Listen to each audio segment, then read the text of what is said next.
días todos, hermanos. Alabar a Dios cuando las cosas te vayan bien.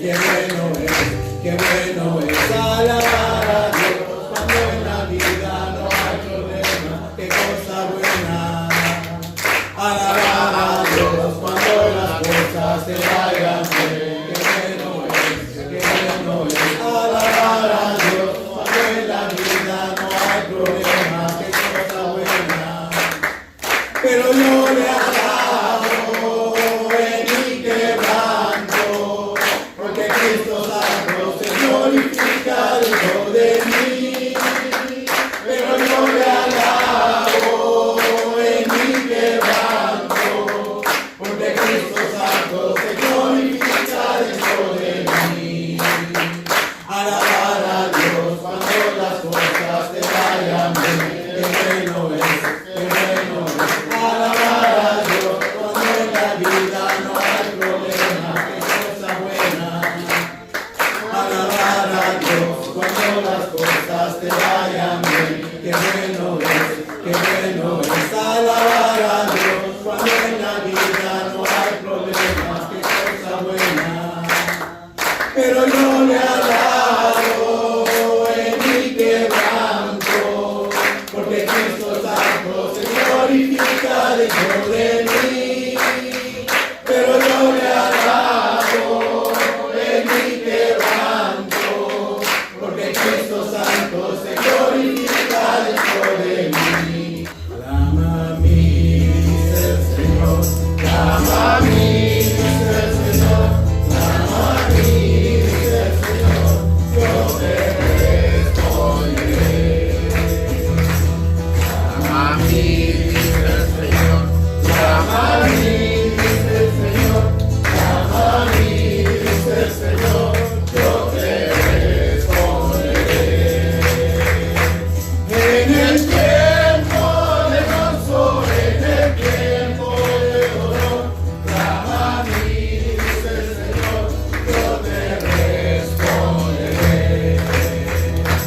En el tiempo de gozo, en el tiempo de dolor, clama a mí, dice el Señor, yo te responderé. Si te encuentras enfermo y no tienes sanidad, clama a mí, dice el Señor, yo te responderé. Si te encuentras enfermo y no tienes sanidad, clama a mí, dice el Señor, yo te responderé. En el tiempo de gozo, en el tiempo de dolor, clama a mí, dice el Señor, yo te responderé. En el tiempo de gozo, en el tiempo de dolor, clama a mí, dice el Señor, yo te responderé.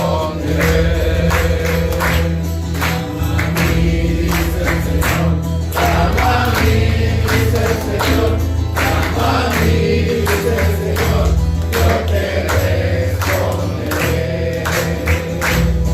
Clama a mí, dice el Señor, clama a mí, dice el Señor, clama a mí, dice el Señor, yo te responderé. En el tiempo de gozo, en el tiempo de dolor, clama a mí, dice el Señor, yo te responderé. En el tiempo de gozo, en el tiempo de dolor, clama a mí, dice el Señor, yo te responderé. Sin santidad nadie verá al Señor. Sin santidad nadie verá al Señor.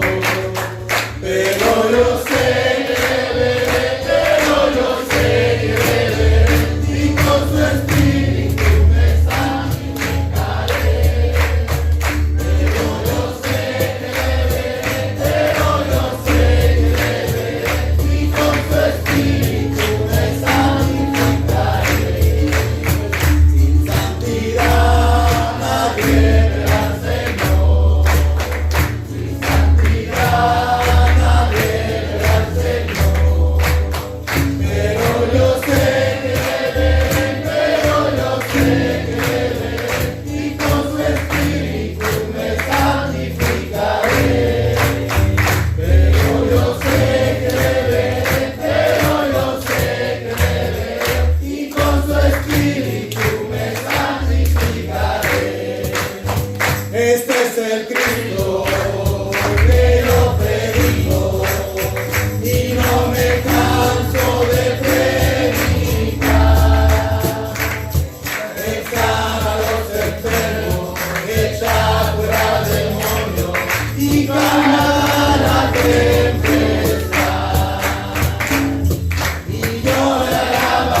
te adoro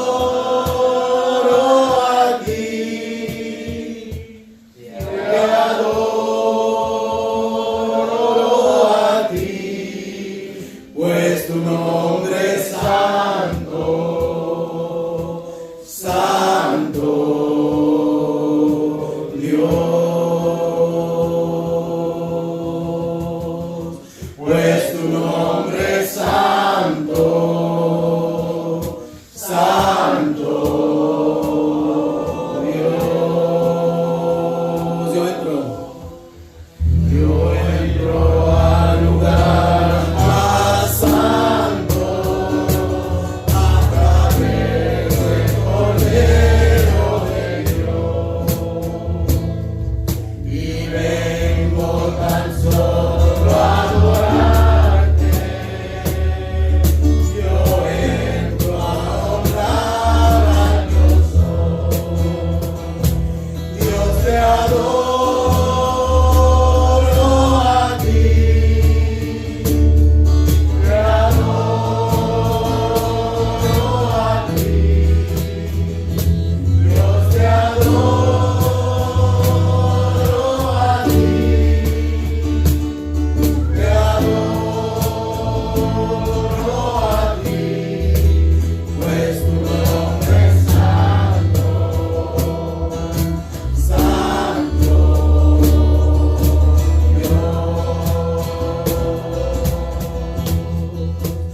pues tu nombre es santo,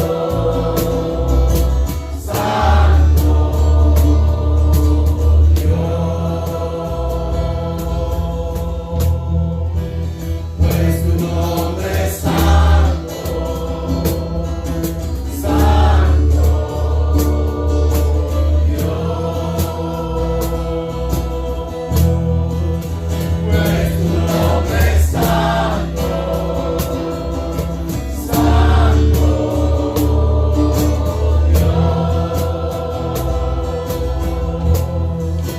pues tu nombre es santo,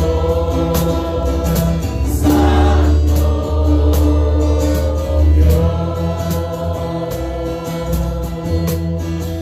pues tu nombre es santo, santo pues tu nombre es santo,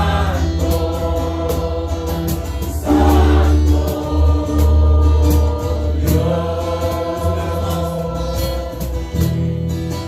pues tu nombre es santo, santo El Señor les bendiga, hermanos, en esta hora. Vamos a ir al Señor en oración para bendecir su palabra. Padre, te damos gracias, Señor, en esta hora. Gracias por haber glorificado, exaltado tu santo nombre en esta hora. Gracias por cada uno de los hermanos que han venido, Señor, y han apartado su tiempo para estar en tu presencia, Señor. Bendecimos tu palabra en este momento, que salga, Señor, y llegue a cada corazón. Solamente soy tu siervo, Señor, y el poder de tu Espíritu Santo. Usa tu palabra, Señor, en esta hora. Gracias te damos por ella, porque no volverá a ti vacía, sino que hará lo que tú quieres. Y tú la has preparado para cada corazón, para cada mente. Y Señor, te pedimos que seas tú, una vez más, trabajando a través de tu Espíritu Santo. Amén. En el nombre precioso de Cristo Jesús. Amén. Amén. Dice la palabra del Señor, palabra fiel y digna de ser recibida por todos, que Cristo Jesús vino al mundo para salvar a todos los pecadores, de los cuales yo soy el primero, decía el apóstol Pablo.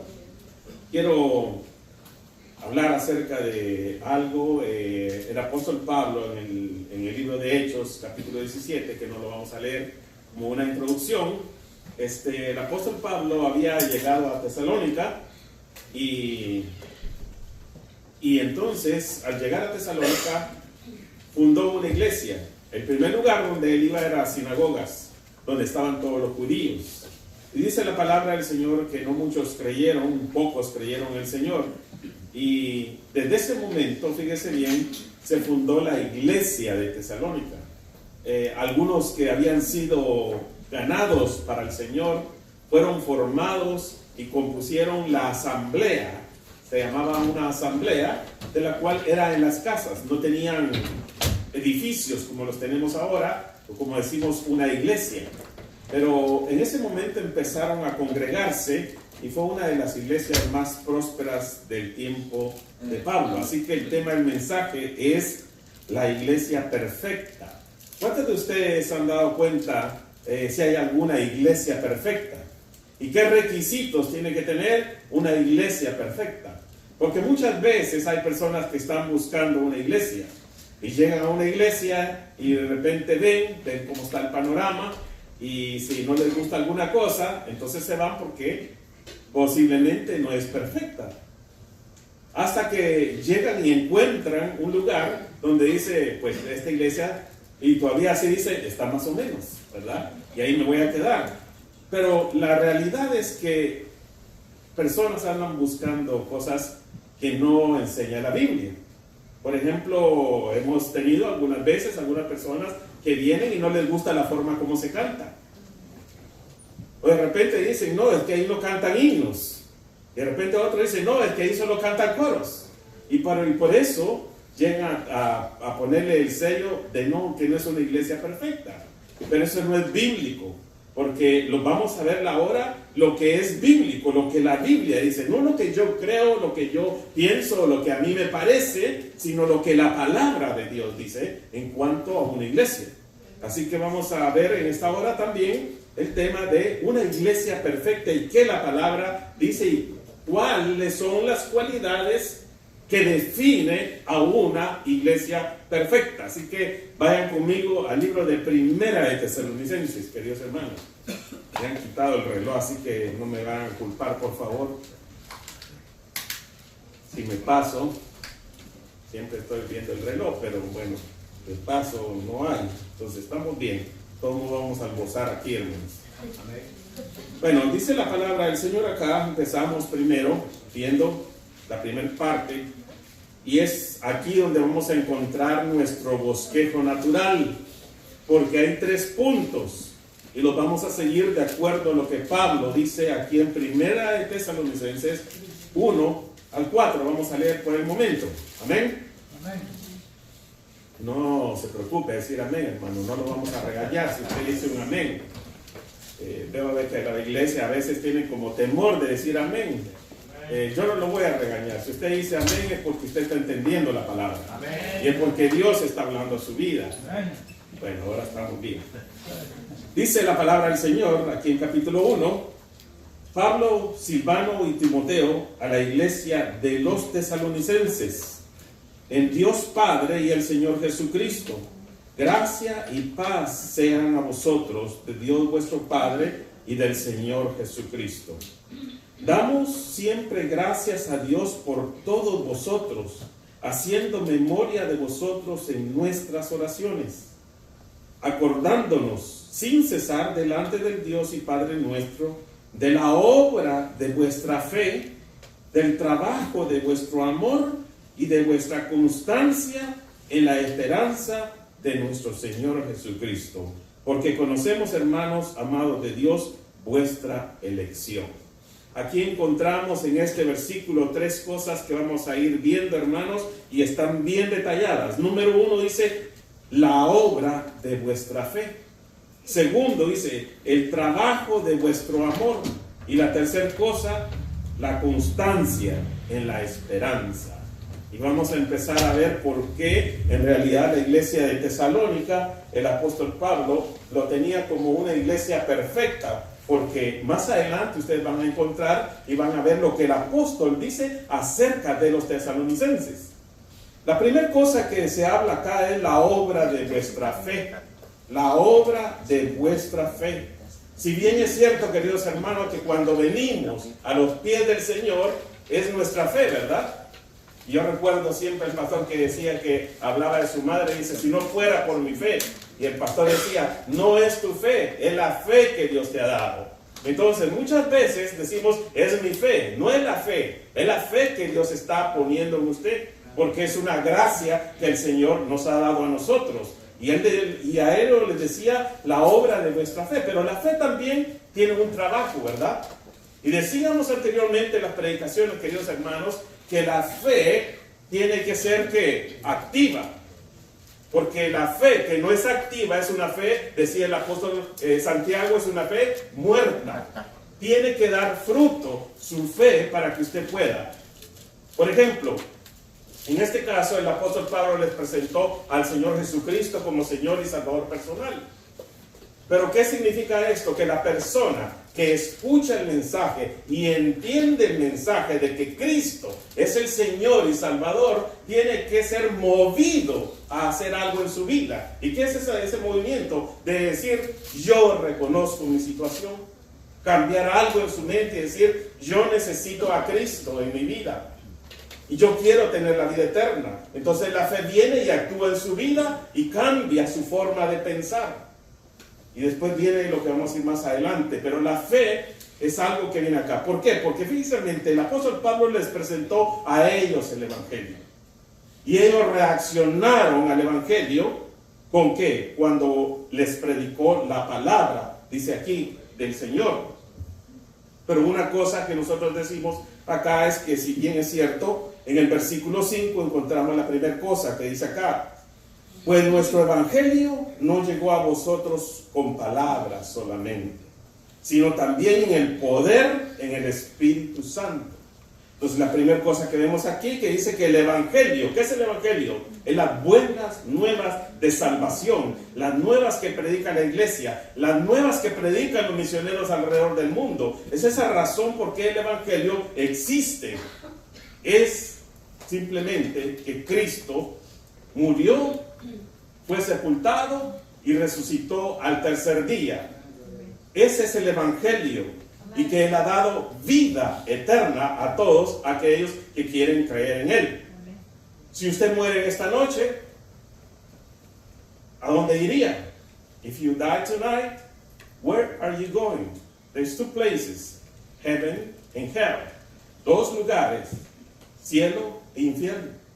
El Señor, el Evangelio, nos da la oportunidad para que nosotros seamos hechos salvos en Cristo Jesús. De la manera que cuando nosotros muramos, sabemos hacia dónde vamos. No vamos a ser como Tomás, que dice, no sabemos a dónde vamos.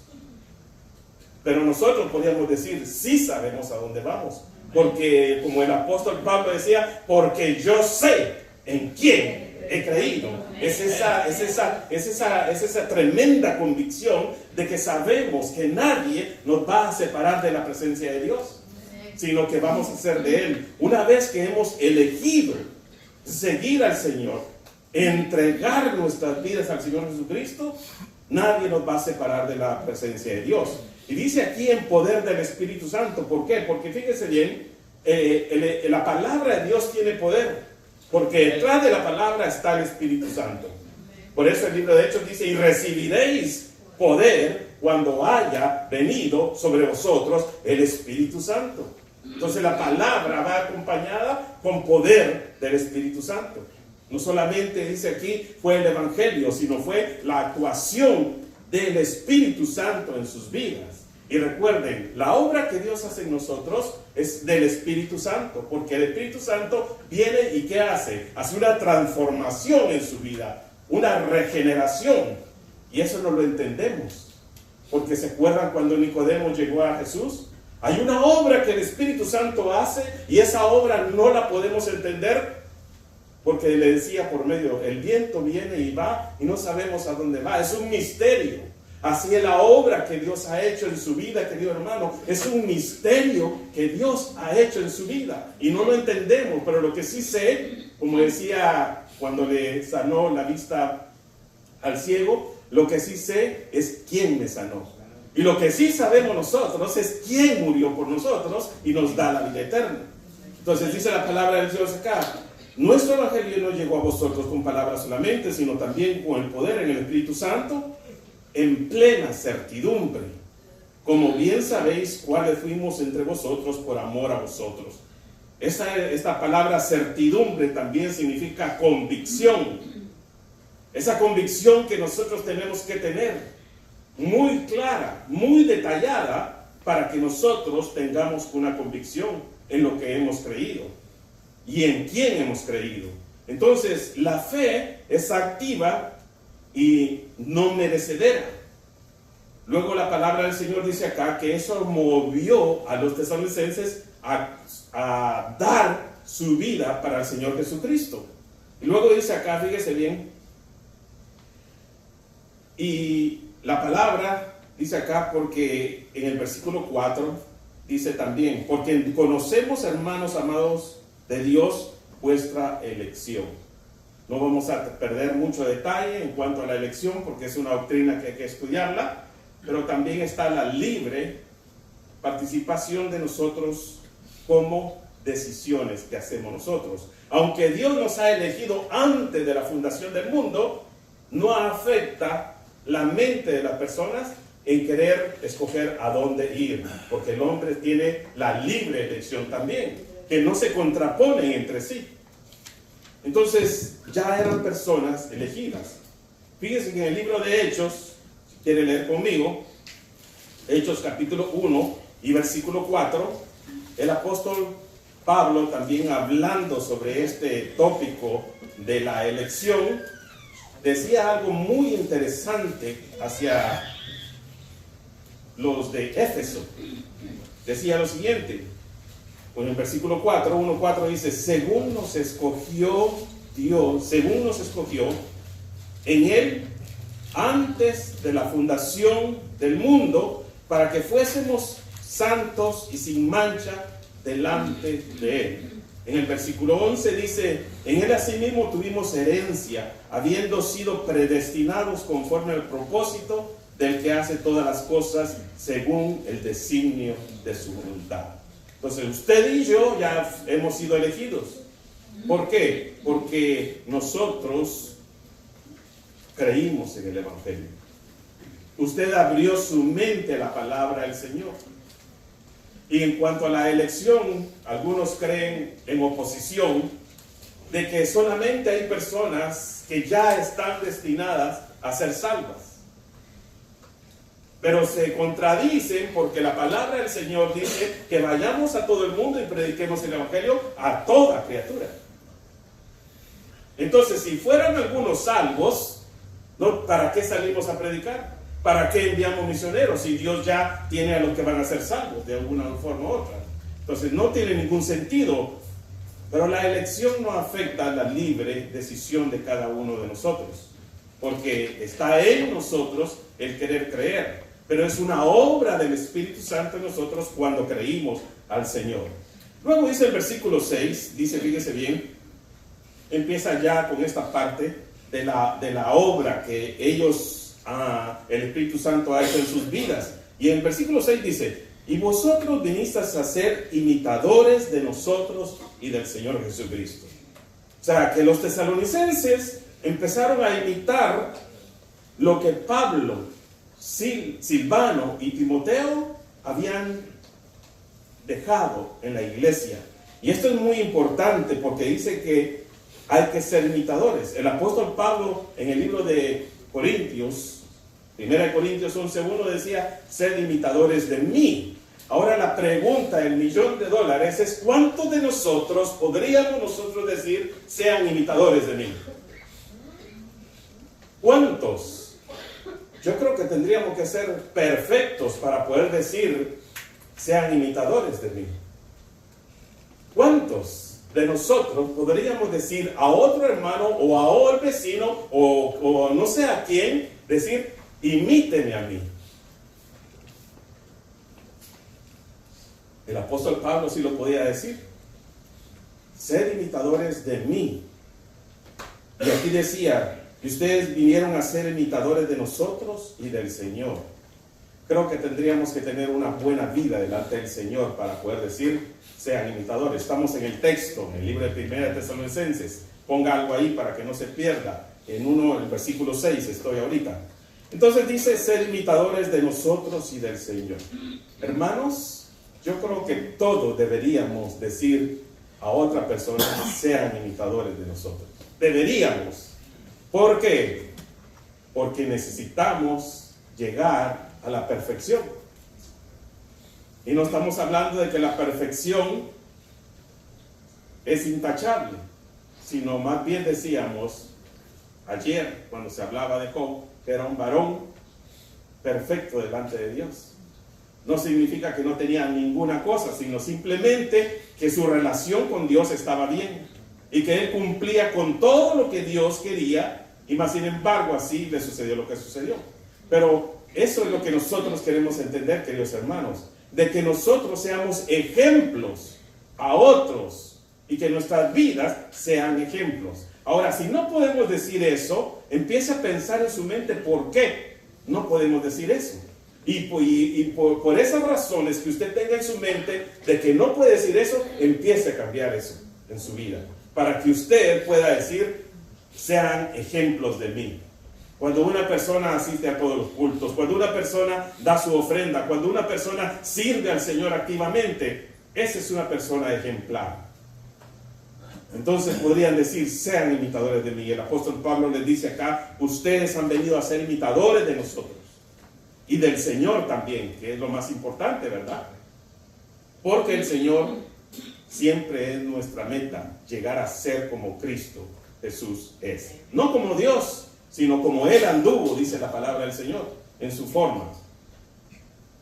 Recibieron la palabra en medio de gran tribulación. Luego aquí el versículo sigue diciendo, después de que les dijo que fueran imitadores de Él, recibiendo la palabra en medio de gran tribulación con gozo en el espíritu.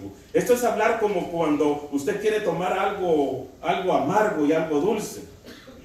¿Se imagina usted tiene un vaso de algo que sea amargo y un vaso de que sea muy dulce y usted lo trate de tomar a la misma vez? ¿Cómo le saldría a su paladar?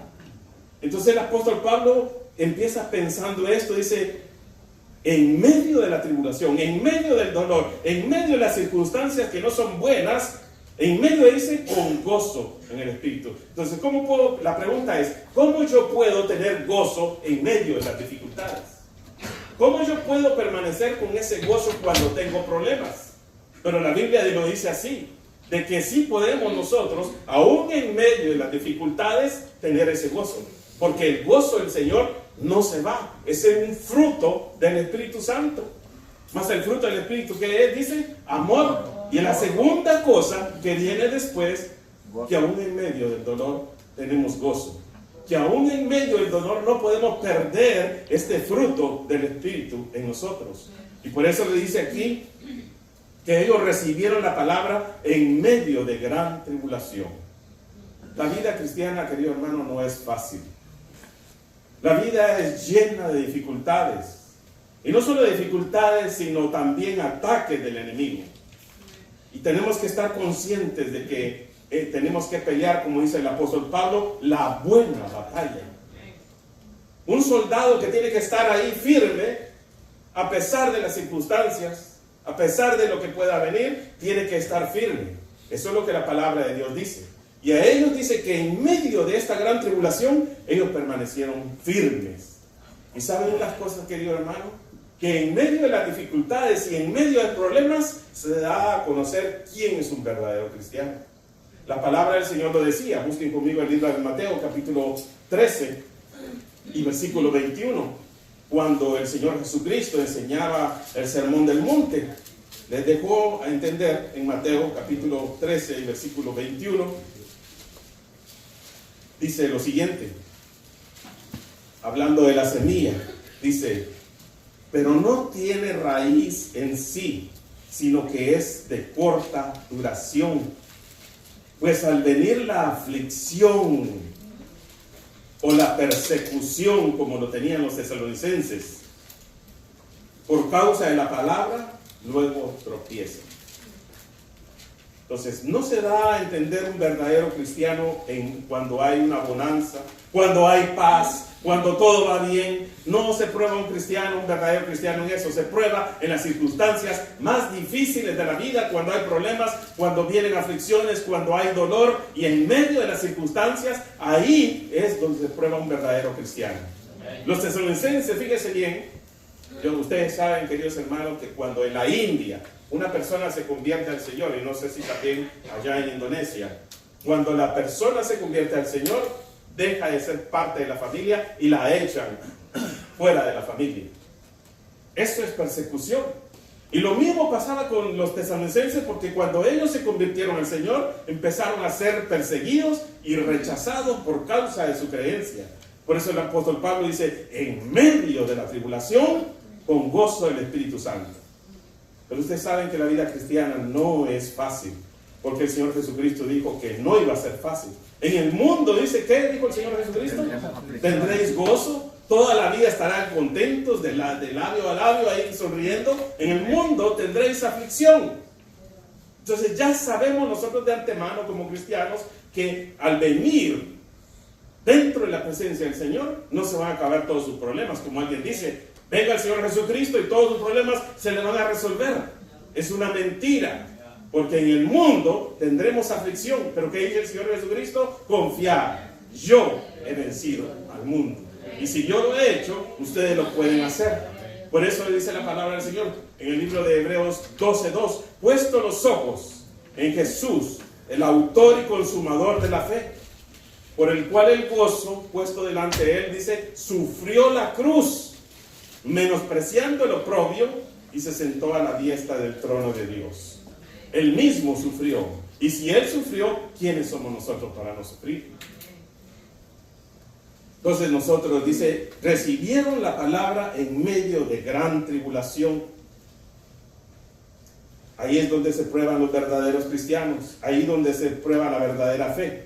El gozo en medio de las pruebas es como pensar en algo dulce y amargo.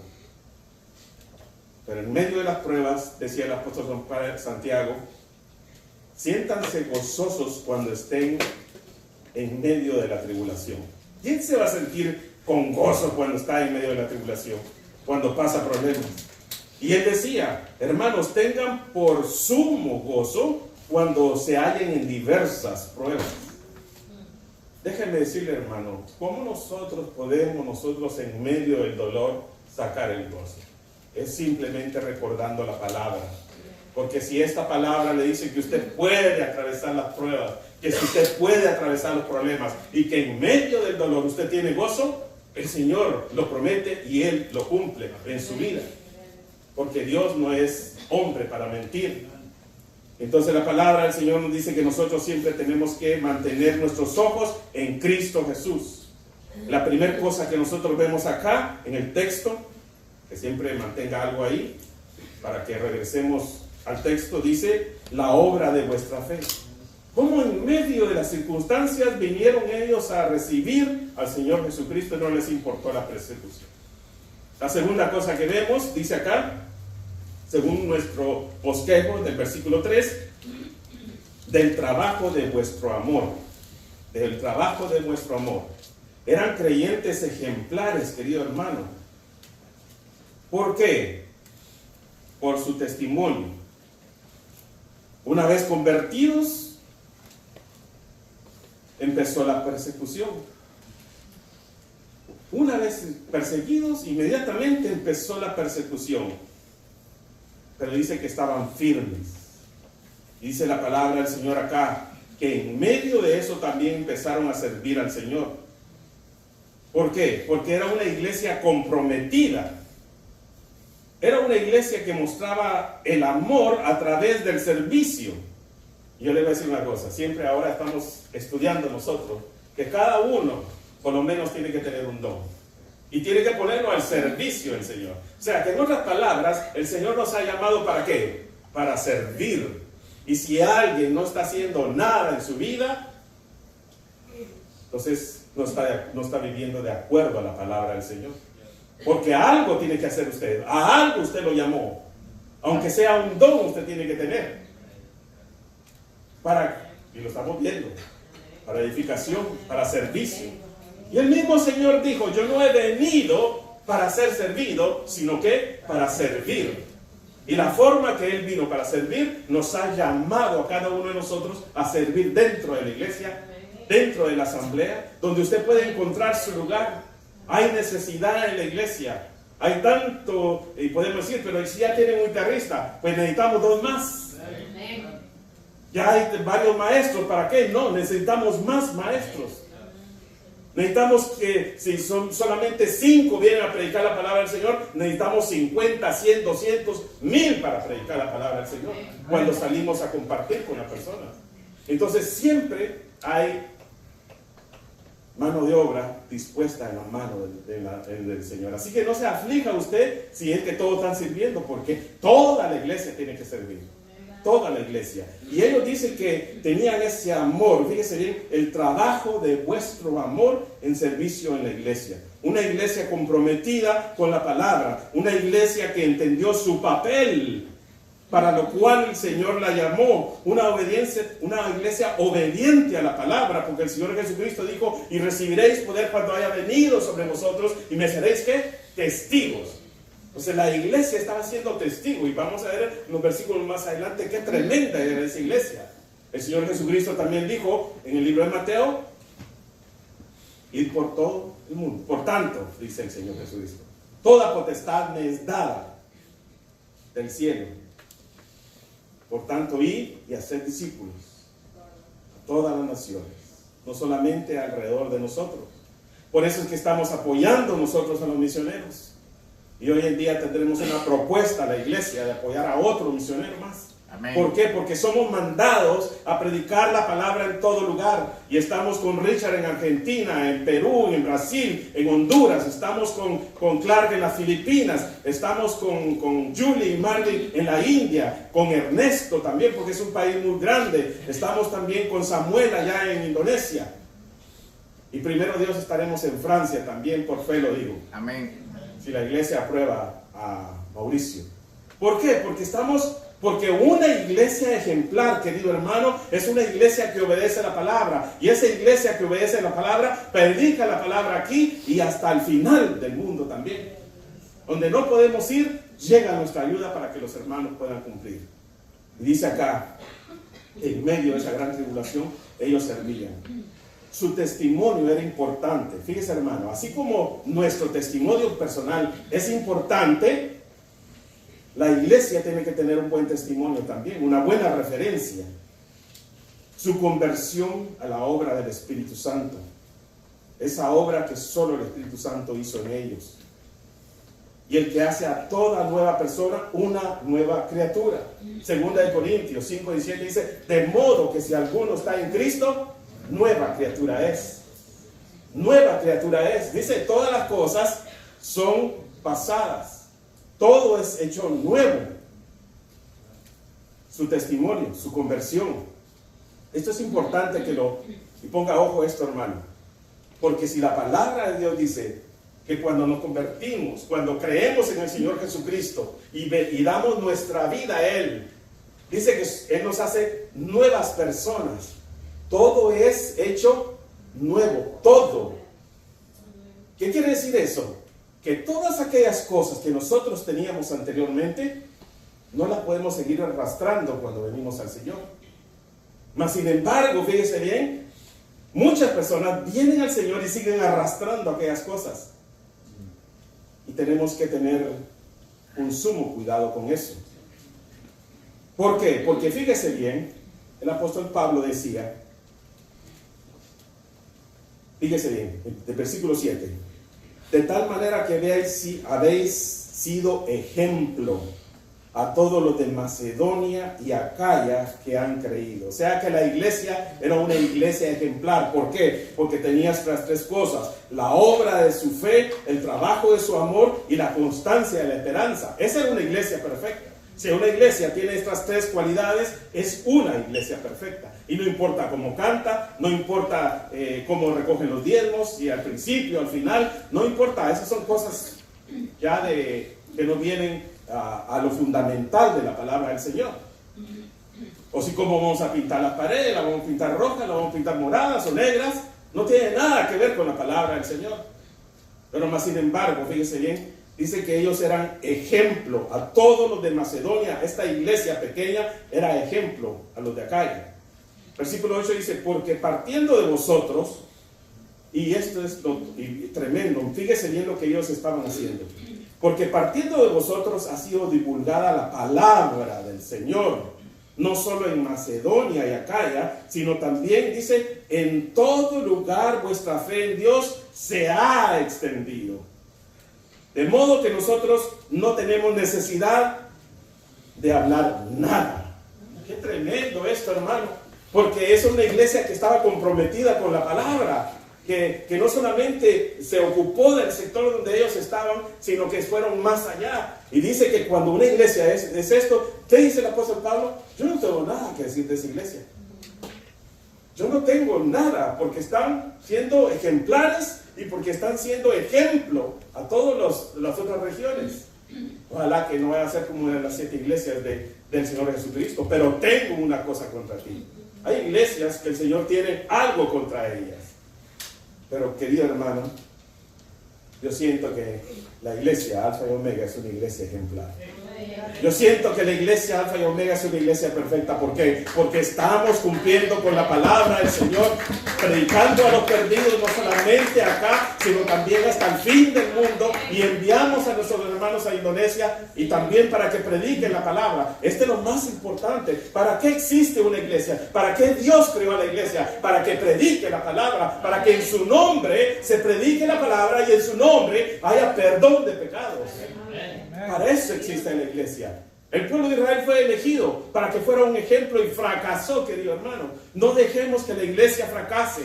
Seamos obedientes a la palabra del Señor. Y dicen los tesalonicenses, ellos se extendieron y su fe, dice, fue divulgada por hablar de la palabra del Señor. Abandonaron sus costumbres, dice acá, fíjese el versículo 9, dice, porque ellos mismos cuentan de nosotros la manera en que nos recibisteis y cómo, y fíjense bien, cómo se convirtieron de los ídolos a Dios para servir al Dios vivo y verdadero. Abandonaron sus costumbres, y ahí es donde me viene un poquito a mí esta parte que no entiendo de algunas iglesias y de algunos predicadores y misioneros también, por decirlo así. Aunque compartimos unas cosas, hay otra visión de las cuales no comparto. Y son aquellas cosas que entran en la iglesia que deberían haber sido dejadas atrás porque es una vida nueva, porque son las cosas nuevas que debemos dejar. Tradiciones, estilos de vida. Incluso también debemos dejar costumbres, tradiciones. ¿Sabe cuál es el mayor temor cuando se predica en algunas partes? De no destruir la cultura, según ellos. No querer destruir la cultura. Cuando los españoles llegaron de España y llegaron a Centroamérica, habían indígenas, de los cuales creían en muchos dioses. ¿Y qué hicieron ellos? Para no dañar su cultura, les permitieron mezclar la religión de ellos con lo que ellos también creían. Y hasta el día de hoy, en Guatemala, siguen con sus tradiciones y sus costumbres en una mezcla de religión con todo lo que ellos practicaban. Incluso hasta el chamanismo está dentro de la iglesia también. Entonces, eso se llama sincretismo, traer cosas y mezclarlas en una religión, cuando el Señor dice, todo es hecho nuevo. No podemos traer nada. Por eso es que a mí me enfada un poco cuando dentro de las creencias de los predicadores y misioneros vienen y dicen, no, es que tenemos el folclore y tenemos que seguir bailando el folclore y no destruir esa tradición. Nada tiene que ver, porque los que la instauraron no fueron cristianos. Y dice el Señor, todas son hechas nuevas. No hay ni danzas cristianas tampoco. Es una falsedad todo eso. Y lo digo porque creo en la palabra, porque ellos abandonaron todo, sus costumbres, sus estilos de vida, lo abandonaron todo y se convirtieron al Dios que dice acá, vivo y verdadero, que hace todo nuevo. El Señor Jesucristo en el libro de Apocalipsis decía, he aquí yo hago todas las cosas nuevas. Por eso es que nosotros, queridos hermanos, cada país tiene sus costumbres, sus tradiciones. Pero cuando nos se convierten al Señor, no las traigamos adentro. Y si las traemos es porque seguimos arrastrando aquellas cosas que no podemos dejar. Cuando en la vida en Cristo es una nueva. En los pueblos indígenas, si hoy se predica la palabra del Señor, a veces salen a machetazos ahí porque dicen, vienen a cambiar nuestras tradiciones, nuestro folclore. Pero al Señor, a él no tiene sin cuidado todo eso, porque Él quiere cambiar las cosas para que conozcan lo que es verdadero, lo que es el Dios vivo. Y todavía no logro entender entonces cómo algunos siempre siguen arrastrando aquellas cosas del mundo, como dice la palabra del Señor, porque son cosas del mundo, vienen de allá. Pero el Señor dice aquí que ellos tuvieron un tremendo cambio. ¿Sabe qué dice la palabra del Señor? Dice que cuando nosotros nos arrepentimos, que viene la palabra metanoia, que significa cambio de mente, dar un giro de 90 grados, no de 45, 90. ¿Qué quiere decir? Es un giro totalmente radical, querido hermano. Como es algo como podríamos nosotros pensar de la noche al día. Ese es el cambio radical que hace el Señor en nuestras vidas. Y dice acá que ellos se convirtieron para servir al Dios vivo y verdadero. Y la tercera cosa, como estoy terminando, dice la constancia, y de vuestra constancia en la esperanza de nuestro Señor Jesucristo. Una de las cosas que olvidamos, querida iglesia, es saber y estar repitiendo todo el tiempo, es que el Señor viene. Parece que no todos están convencidos. El Señor viene, hermano. Amén. Cristo viene. Fíjese bien, acá, en este versículo 9, encontramos esta parte que dice que cuando ellos se convirtieron al Señor, entregaron totalmente su vida a Él. Y empezaron a vivir una nueva esperanza en ellos. Y esa esperanza era lo que los mantenía siempre vivos. ¿Por qué? Porque fíjese bien, la palabra de Dios nos dice acá que esta parte debe ser interesante. Porque ellos, el Señor los tocó en su mente y en su vida. Es decir, la vida que ustedes llevan no está bien. Están equivocados. Hasta que no conozcan la luz de Cristo Jesús, no van a entender qué es lo verdadero. Pero tiene que reaccionar la mente. Fíjese bien, esa es lo que Dios había hecho en la vida de ellos. Es aquella misma mirada que a Pedro derritió. Es aquel rostro que Esteban contempló. Es aquel corazón que María lloró. Y lo único que a los tesalonicenses apartó de los ídolos fue esa mirada de Jesús. Una mirada de fe, dice el canto, ¿verdad? Una mirada de fe. Es todo lo que necesitamos en la vida. Una mirada de fe. ¿Y eso qué fue? Porque los trajo una nueva esperanza a ellos. Esa esperanza que dice el versículo 10. Y esperar de los cielos a su Hijo, el cual resucitó de los muertos, a Jesús, quien nos libra de la ira venidera. Esperar. Queridos hermanos, siempre se nos ha dicho a nosotros, los cristianos dicen que el Señor ya viene, y no viene. Y han pasado siglos y siempre siguen diciendo viene. Y a veces parece como que nos dijeran que somos mentirosos, pero no entienden lo que la palabra de Dios dice. El apóstol Pablo les dijo a los tesalonicenses, el Señor viene, y ellos lo creyeron toda su vida y murieron creyendo que el Señor iba a venir. Pero había algo detrás de todo eso. Todavía nosotros seguimos diciendo el Señor viene. Va a venir mañana, va a venir pasado, voy a morir, va a venir el Señor. No lo sabemos, pero lo que sí sabemos es que Él viene, porque Él lo prometió. Y eso nos va a servir a nosotros entender por qué el Señor dice que debemos esperar de los cielos a su Hijo. Aunque nunca vino, Ellos lo esperaron hasta su muerte. Aunque el Señor no venga, nosotros tenemos que esperarlos hasta nuestra muerte. Fueron ejemplos de lealtad y fidelidad y de un amor incondicional. Y esto me toca muy profundamente porque ser ejemplos de lealtad, de fidelidad y de un amor incondicional es muy difícil. Quiero contarles la historia que es verdadera.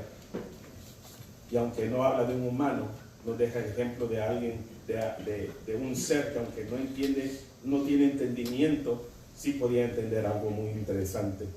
Es la historia de Hachiko. Hay una película también de él. Hachiko ocurrió en Tokio, Japón, durante la década de 1920. El dueño fue un profesor universitario y adoptó a Hachiko, un perro de raza Akita, en 1924. Y dice que este perro lo acompañaba a este profesor universitario. Cada vez que él se iba a la universidad para enseñar, llevaba al perro a la estación del metro. Y él se subía al metro. Y el perro se quedaba ahí y se devolvía a casa. En la tarde, cuando regresaba de la universidad, el perro ya lo estaba esperando en la estación del metro y se iba hacia su casa con su amo. Pero de repente sucedió una tragedia y el profesor tuvo un infarto en la universidad y nunca regresó otra vez a su casa. Y el perro lo estaba esperando. Y como no vino, el perro se fue. Pero todos los días ese perro venía a la estación para esperar a su amo. Todos los días. ¿Saben por cuánto tiempo? Por 10 años. Aunque otra gente lo adoptó, ese perro se escapaba e iba a esperar a su amo por 10 años. Casi 10 años. 9 años, 9 meses y 15 días hasta la muerte del perro.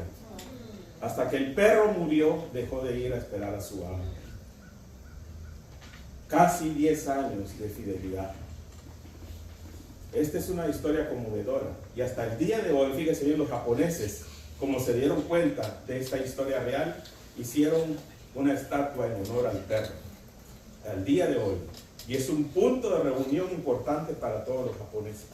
Y cada vez que ven, recuerdan esta historia de este perro, que esperó a su amo hasta el fin de su muerte. ¿Qué es esto? Lo que nosotros somos para el Señor. Debemos a esperar al Señor hasta nuestra muerte, querido hermano, congregándonos y siempre diciéndonos unos a los otros, el Señor viene. Todos los días de nuestra vida debemos estar esperando al Señor Jesucristo, porque Él, cuando menos lo pensamos, va a venir. Yo no soy profeta, ni lo quiero ser, porque ya no existen los profetas. Amén. Pero dentro de mi ser, querido hermano, yo tengo una convicción que el Señor vendrá en mi tiempo. Eso es en mí, pero no lo sé. ¿Por qué? Porque varias veces he soñado con el arrebatamiento. ¿Vendrá el Señor? Puede ser. Pero esa transformación es la segunda transformación que nosotros vamos a sufrir. La primera fue el cambio de su vida. De los ídolos al Dios vivo y verdadero. Y cuando el Señor venga, su cuerpo, este cuerpo que muchas veces ya no quiere, hermano, que está todo dolorido de las rodillas, que le duele la cabeza, que le duelen los huesos, que muchas tienen enfermedades tremendas, ese cuerpo va a ser transformado en un cuerpo espiritual. Y eso es lo que esperamos. Más adelante los tesalonicenses les decía que el Señor mismo con voz de mando, con voz de trompeta, descenderá del cielo y los muertos en Cristo resucitarán primero. Luego nosotros, los que hayamos quedado, seremos arrebatados. ¿Qué quiere decir? Que las personas que están en la tumba no es que van a resucitar su alma, no. Es su cuerpo que va a ser levantado y unido a su alma que está en la presencia del Señor. Y nosotros sufriremos esa transformación Porque la palabra de Dios dice que nada inmundo puede entrar en el reino de los cielos. Es por eso que Dios tiene que transformar nuestros cuerpos corruptos en incorruptibles. Con esto quiero terminar entonces, queridos hermanos. Dice, y esperar de los cielos a su Hijo, al cual resucitó de los muertos, a Jesús, el que nos libra de la ira venidera. Los tesalonicenses murieron esperando al Señor. Una iglesia ejemplar, querido hermano, porque estas tres cualidades, la obra de vuestra fe, el trabajo de vuestro amor y la constancia en la esperanza. ¿Qué es constancia? Es algo que se mantiene firme, inmovible. Así que cualquier cosa que venga a su vida, querido hermano, no se deje botar por los vientos que vengan en contra suya. Porque nosotros tenemos que permanecer firmes en el Señor. ¿Por qué dice la palabra del Señor? Estamos fundados en la roca que es Cristo Jesús. Y cuando estamos fundados en la roca, dice que vienen vientos y tempestades, pero esa casa no se cae. Mientras que estamos en la arena, dice, cuando hemos fundado en la arena, vienen vientos y todo, y vienen y los tiran a la casa. Pero nuestra vida está fundada en la roca que es Cristo Jesús. Por eso es que nosotros permanecemos firmes. Por eso es que nosotros tenemos que permanecer. Hoy en día necesitamos vivir en la espera de Jesucristo todos los días de nuestra vida. Aun si Él no viniera. ¿Por qué? Porque Él es su esperanza. Y saben que la esperanza, lo último que muere, que dice es la esperanza. El libro de 1 Corintios decía que hay tres cosas que van a prevalecer. ¿Cuáles eran estas tres cosas? La fe, la esperanza y el amor. Pero el amor nunca deja de ser. ¿Por qué? Porque la fe, una vez que ya estemos en la presencia del Señor, ya no vamos a necesitar fe. Una vez que estemos en la presencia del Señor, la esperanza se terminará porque nos reuniremos con Él. Esa esperanza se va a concretar cuando estemos en la presencia del Señor. Pero el amor va a existir por la eternidad porque Dios es amor. El amor jamás va a desaparecer. Así que qué tremendo, hermano. Tremendo, porque debemos vivir esperando al Señor porque eso nos da esperanza de mantenerla a diario. Número 2, nos da consuelo. Número 3, nos santifica pensar en la venida del Señor. Y la esperanza que nunca muere. Tenemos muchos pasajes que hablan de su venida, querido hermano. Usted no tiene idea cómo en realidad hay muchos pasajes que hablan de eso. Entonces al pueblo Pablo analiza a los tesalonicenses, siguiendo, contemplando a Dios. Siguiendo, fíjese bien, contemplando a Dios. ¿Puestos qué? Los ojos en Jesús, el autor y consumador. Sirviendo, mirando los campos.